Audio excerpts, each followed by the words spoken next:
বিশাল বড় দল হলো বিএনপি। বাংলাদেশে অন্য কোনো দল বিএনপির ছাড়া কোনো কিছু করতে পারবে না। জামাত ইসলাম একটা ধর্মভিত্তিক রাজনৈতিক দল, ধর্মকে ব্যবহার করে রাজনীতি করে। তারা এক এক সময় সুযোগ পেলেই তারা মাথা ছাড়া দিয়ে উঠে। জামাত এদের একক ক্ষমতা একটা খায়েশ হয়েছে নিজে নিজে। তার কারণ বিএনপি যদি ইচ্ছা করে যে কালকে সারা বাংলাদেশে 900 আসনে নির্বাচন করবে, তাও সম্ভব। এক ঘরে যদি 6 জন ভাই থাকে, 7 জন ভাই থাকে, একজন 8জন একটু অপরাধ করতে পারে, কিন্তু সেটা শুধরানোর ক্ষমতা আমাদের আছে। বিএনপি কখনো অস্বীকার করে না। তারপরেও দেখা গেছে যে এই জামায়াত ইসলামী 5 তারিখের পরে বিএনপির পাত্তা দিতেছে না। কি কারণে পাত্তা দিতেছে? ওরা চিন্তা ভাবনা করতেছে যে ওরাই রাজনীতি একসাথে করবে। আসলে ওরা পারবে না। তার কারণ কি, বিশাল বড় দল হলো বিএনপি। বিএনপির ছাড়া বাংলাদেশে অন্য কোনো দল বা যে কোনো দলই আসুক না কেন, বিএনপির ছাড়া কোনো কিছু করতে পারবে না। তার কারণ বিএনপি যদি ইচ্ছা করে যে কালকে সারা বাংলাদেশে 900 আসনে নির্বাচন করবে, তাও সম্ভব।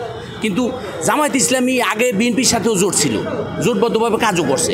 কিন্তু আপনি দেখেন 5 তারিখের পর ওরা যেভাবে দলটা আছে ওইভাবে একটা মুনাফিকি দলের মতো করতেছে, কথা বলছেন। তার কারণ ওদের যেই মনে করেন একটা মানে ভিতরে যে একটা ছিল, এই জিনিসটা ফুটে উঠতেছে 5 তারিখের পরে। ওরা কিভাবে কি রাজনীতি করতে চায় এই জিনিসটাই আমরা বুঝতে পারতেছি না। বিএনপি বিশাল বড় দল, বিএনপি ইচ্ছা করলে অনেক কিছুই করতে পারে। কিন্তু আপনি দেখেন আমাদের দেশনায়ক তারেক রহমান লন্ডন থেকে আমাদের রাজনীতি এক হিসাবে সম্পূর্ণভাবে মানে সুন্দরভাবে চালাচ্ছে। সে হয়তো আগামী ইনশাল্লাহ বাংলাদেশে আসবে। আসার পরে হয়তো দেখা গেছে যে আমাদের জনসমর্থন আরও বাড়বে। আমাদের অনেকে বলে যে জনসমর্থন কমছে বিএনপির, না, জনসমর্থন বিএনপির কমে নাই।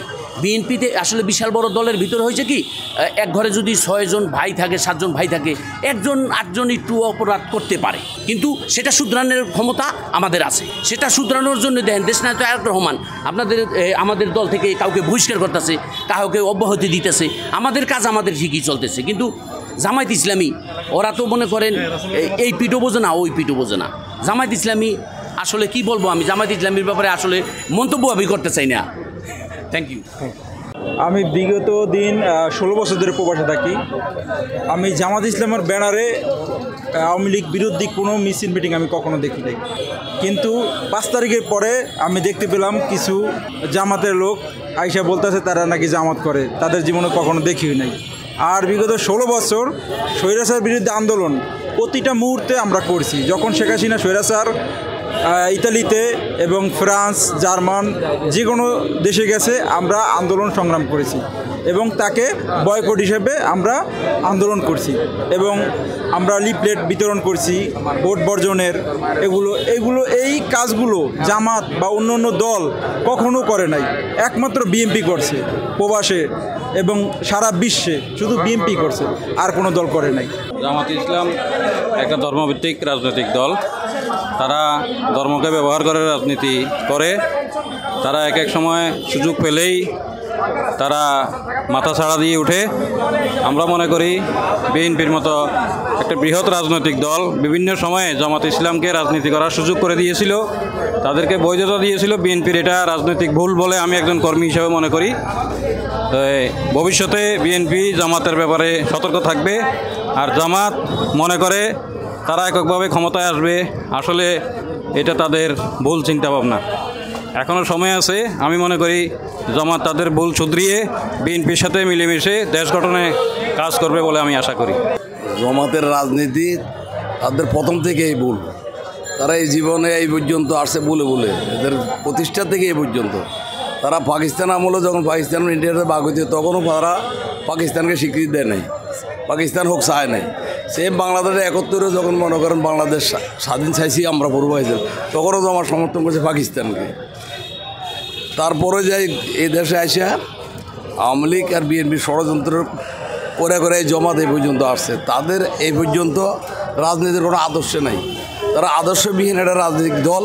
তারা যখন যার দিকে সুবিধা পায় তখন তার দিকে যে কথা বলে, তার সাথে মিশে।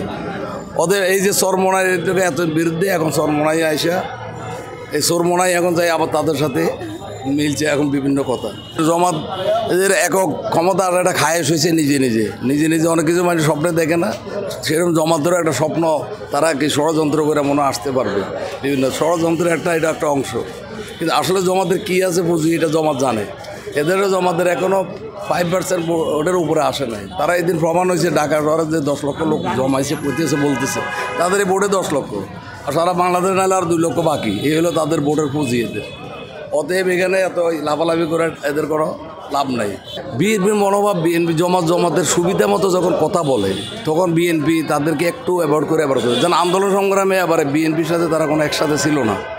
তাদের সুযোগ যখন আসে তখন আন্দোলনে নামে, যখন তাদের সুযোগ থাকে না তখন তারা আবার চলে যায়। অতএব বিএনপি তাদেরকে একটু হয়তো দূরে রাখতে চেষ্টা করতেছে, যেই জন্য বিএনপি যেহেতু মানে সিট নিয়ে কথাবার্তা বলতেছে 80, 90টা 100টা দিতে হবে, তখন বিএনপি বলছে তাদের সিটটা 3টে, তাদেরকে দিব কেন?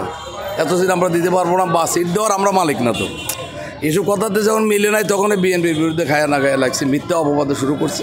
আর মিথ্যা আমাদের জন্মতে মিথ্যা, এটা মিথ্যা দিয়ে শুরু করে, এটা আওয়ামী লীগের থেকে বেশি মিথ্যা কথা বলে। আর আওয়ামী লীগের যে জমাতে যে এখন প্রতিষ্ঠাতা, সে একসময় ছিল জাসদ কোট।